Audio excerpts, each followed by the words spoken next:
योजना त्याला मंजुरी दिली होती.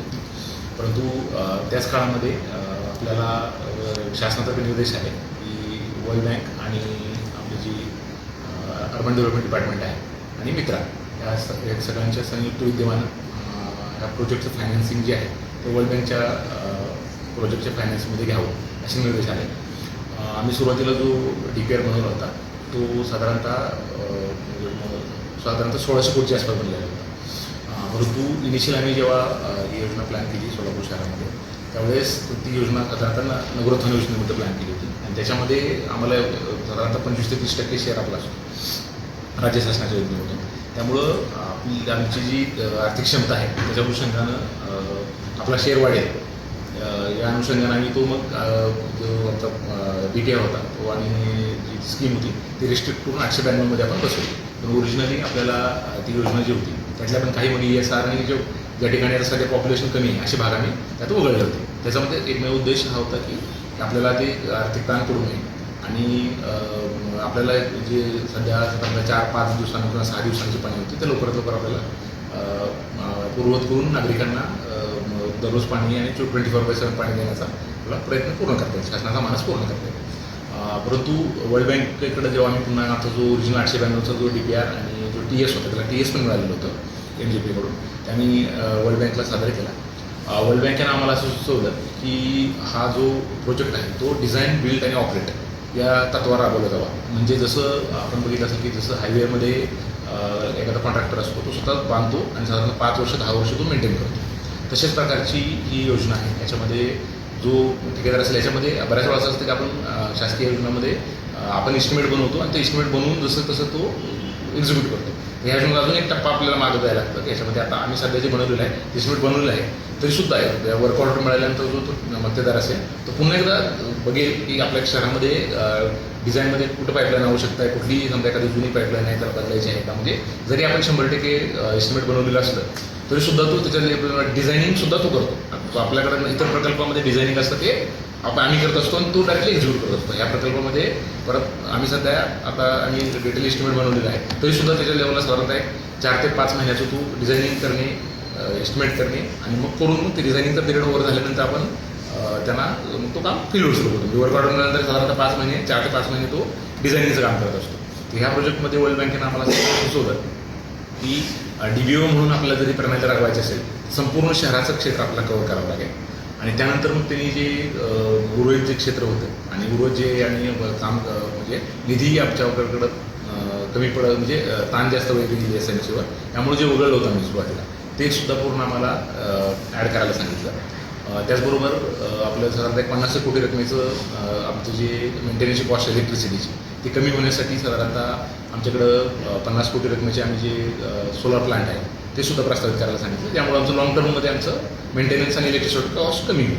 तर साधारणतः ही जी 892 कोटीची जी योजना अगोदर मंजूर होती आणि साधारणतः काही वाढ झाली मी थोडक्यात आपल्याला सांगतो की ही योजना DBOमध्ये राबवली गेल्यामुळं संपूर्ण आम्ही जे पूर्ण शहर आपल्याला कव्हर करणं अपेक्षित आहे. आणि याच्यामध्ये साधारण सौर ऊर्जा प्रकल्प 50 कोटी, त्याचबरोबर IDC म्हणून आहे आम्हाला वर्ल्ड बँकेनं गायडन्स दिलेलं आहे ते 79 करोड. त्याचबरोबर वाढलेला GST जो आहे जवळजवळ तो 46 कोटीचा आहे. त्यानंतर WTP जो ओरिजिनल जो आपला 892 कोटीचा जो प्रोजेक्ट होता त्याच्यामध्ये तो 120 ml क्षमतेचा होता तो नंतर 150 ml झालेला आहे. त्यात जवळजवळ 15 कोटीची रक्कम वाढलेली आहे. नंतर शुद्ध जलवाहिनी फिडर मेन याची साधारणतः पूर्वी 65 किलोमीटर लेनचं होतं ते आता 77 किलोमीटर झालं. याच्यामुळे जवळजवळ 49 कोटीची वाढ झालेली आहे.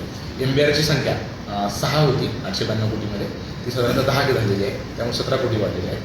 ESRची संख्या 24 होती अगोदरच्या ह्याच्यात आता 30 झालेली आहे. यात जवळजवळ 21 कोटी वाढलेली आहे. आणि डिस्ट्रीब्युशन नेटवर्क जे होतं ते प्रामुख्याने आम्ही बरेच कमी कट केलं होतं. विशेषतः ज्या ठिकाणी लोकसंख्या कमी आहे असं आम्ही पहिल्या प्रोजेक्टमध्ये कमी केलं होतं. परंतु वर्ल्ड बँकेनं आम्हाला नंतर आता ॲड करायला लावलेलं आहे. ते सुरुवातीला 720 किलोमीटर होतं आता 1117 किलोमीटर झाले. त्यात जवळजवळ 33 किलोमीटरची वाढ झालेली आहे. आणि सगळ्यात महत्त्वाचं ही योजना आपल्याला DBO करताना तो जो ऑपरेटर आहे त्याला पाण्याचं जे लॉसेस आहे ते कमी करण्याचं एक महत्त्वाचं इंडिकेटर याच्याकडे असणार आहे. त्यासाठी आम्ही सुरुवातीच्या प्रोजेक्टमध्ये फक्त आम्ही 40,000 ऑटोमॅटिक मीटर्स पकडले होते. आता त्यांनी 100% म्हणजे जेवढे नळ घरगुती किंवा जे इन्व्हेस्टर्स असतील, सर्व जे नळ घेणारे लोक आहेत, ते सगळ्यांना 100% त्यात मीटरिंग करणं अपेक्षित आहे. त्यामुळं हे जवळजवळ 55 कोटीची जी वाढ झालेली आहे ती याच्यामध्ये झालेली आहे. तर ही जी पूर्ण आर्थिक वाढ झालेली आहे ती आपल्याला वर्ल्ड बँकेचा आणि याचा आणि आपले जे डिझाईन पिरियड होता तो साधारणतः 2030 पासून 60 पर्यंत करण्यात आला. सुरुवातीला 2027 ते 57 असा होता. आणि याच्यामध्ये पूर्णतः वर्ल्ड बँकची स्वतःची एक सेपरेट सेल असतो. याच्यामध्ये वॉटरचा सेल आहे. त्याच्याकडे खूप म्हणजे वेगवेगळ्या देशामध्ये त्यांनी काम केलेलं आहे. भारतातसुद्धा वेगवेगळ्या शहरामध्ये काम त्यांचं चालू आहे. त्यांचा गायडन्स घेऊन आपण हे बदल केलेला आहे. आणि त्यानंतर आता रिवाईज जो आपला 1378 आहे त्याला आपली MGP आहे. MGP टेक्निकल सँक्शनसुद्धा दिलेलं आहे. म्हणजे आपली जी महाराष्ट्र शासनाची जी मेन एजन्सी आहे जी याला टेक्निकल सँक्शन त्यांच्याकडून टेक्निकल सँक्शन प्राप्त झाल्यानंतरच आम्ही आज मंजुरीसाठी आमच्या सभागृहात ठेवलं होतं. त्याला आज सभागृहाने मंजुरी दिली आहे.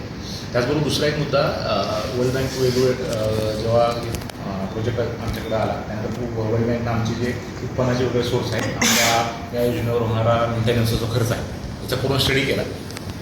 आणि त्यानंतर त्याने आम्हाला असं काही काही आर्थिक आणि प्रशासकीय स्वरूपाचे रिफॉर्म्स किंवा सुधारणा आपण त्याला म्हणतो. त्यांचा उद्देश असा असतो की लाँग टर्ममध्ये आपली आर्थिक शिस्त व्हावी, आपली वसूल वाढावी, मेंटेनन्स आणि ऑपरेशनचा खर्च आपला त्यातून भागावा. आणि ओव्हरऑलच ही जी योजना आपण ते कारण ते एवढी मोठी रक्कम जवळजवळ हे जे आपला प्रोजेक्ट आहे जवळजवळ 50% जो खर्च आहे ते वर्ल्ड बँक बेअर करणार आहे. 25% केंद्र शासन किंवा राज्य शासन आणि 25% आहे तो आमच्या महापालिकेची सेवा. त्यामुळे ते जवळजवळ 50% यात म्हणजे जे स्टेक होल्डर आहे. त्यामुळे ते असं बघतात की ही योजना पूर्ण तिचं डिझाईन करणं म्हणजे 60-30 वर्षाचं जे तिचं आहे ते चालावी. त्या दृष्टीने मग जे काही रिफॉर्म करणं आवश्यक आहे असं त्यांनी आम्हाला साधारण 4-5 गोष्टींचा रिफॉर्म त्यांनी आम्हाला सांगितलं होतं. त्यातलं महत्त्वाचा रिफॉर्म असा होता की आपली कर प्रणाली आहे ते साधारणतः 2004मध्ये आपलं असेसमेंट झालेलं आहे. गेल्या 20 ते 21 वर्षापासून आपल्या शहरामध्ये कुठलीही करवाढ पण झालेली नाही आहे, भाववाढ पण म्हणजे आणि त्या टॅक्सेसच्या असेसमेंटमध्ये पण मेजर सर्व बदल झालेले नाही आहे. मग त्यांनी असं आम्हाला सांगितलं की आणि ती जी आपली जी टॅक्सेशन प्रणाली आहे ती ॲन्युअल रेंटल व्हॅल्यू म्हणजे त्याला म्हणजे आपण रेंट कॅल्क्युलेट करतो, नोशनल रेंट कॅल्क्युलेट करतो आणि त्यानंतर आपण मग त्याला काहीतरी वेगळं प्रत्येकाचं आपण स्लॅब ठरवून दिले त्यानुसार आकारणी करतो. बरीच किचकट प्रणाली आहे. त्यात सामान्य माणसाला किंवा कोणाला हे कळत नाही. फक्त आज आमच्या सभेने आम्हाला जो निर्णय दिलेला आहे की आपल्याला जी कॅपिटल बेस्ड टॅक्सेशन आहे ती एकदम सिम्पल प्रणाली आहे. ते कॅल्क्युलेशन करणं पण सोपं आहे आणि त्याच्यामध्ये पारदर्शकता यामुळे येणार आहे. फक्त आम्हाला आमच्या बॉडीने स्पष्ट आम्हाला असे निर्देश दिले आहे की ती लागू करताना कुठल्याही प्रकारचे करवाढ आत्ता जे आहे त्यात कुठल्याही प्रकारचा करवाढ होणार नाही. आणि त्याच्यामध्ये फक्त आपलं जे रेकॉर्ड असेल जेव्हा आम्ही आणि त्यासाठी एक सेपरेट प्रस्ताव आम्हाला सादर करायला सांगितलेला आहे. आणि ते सध्या जेव्हा आम्ही तो प्रस्ताव सादर करू ते सुद्धा आमची महापालिकेची जी महासभा आहे त्याच्या मान्यतेनेच होईल.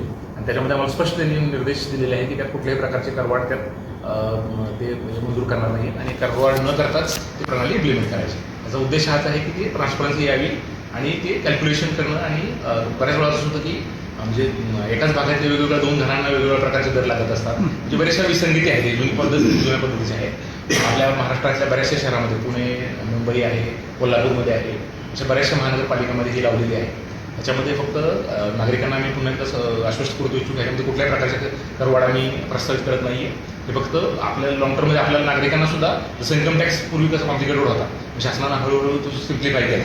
सेम तोच उद्देश ह्याचा आहे की सिम्प्लिफाय होणे. शेवटी कर काय लावायचा, किती लावायचा, काय नाही लावायचा हा पूर्ण आमचा जो सार्वभौमाधिकार आहे आमच्या महापालिकेच्या महासभेचा आहे. महापालिकेच्या सभेने आम्हाला निर्देश दिलेले आहेत की कुठल्याही प्रकारचे करवाढ आपण करणार नाही.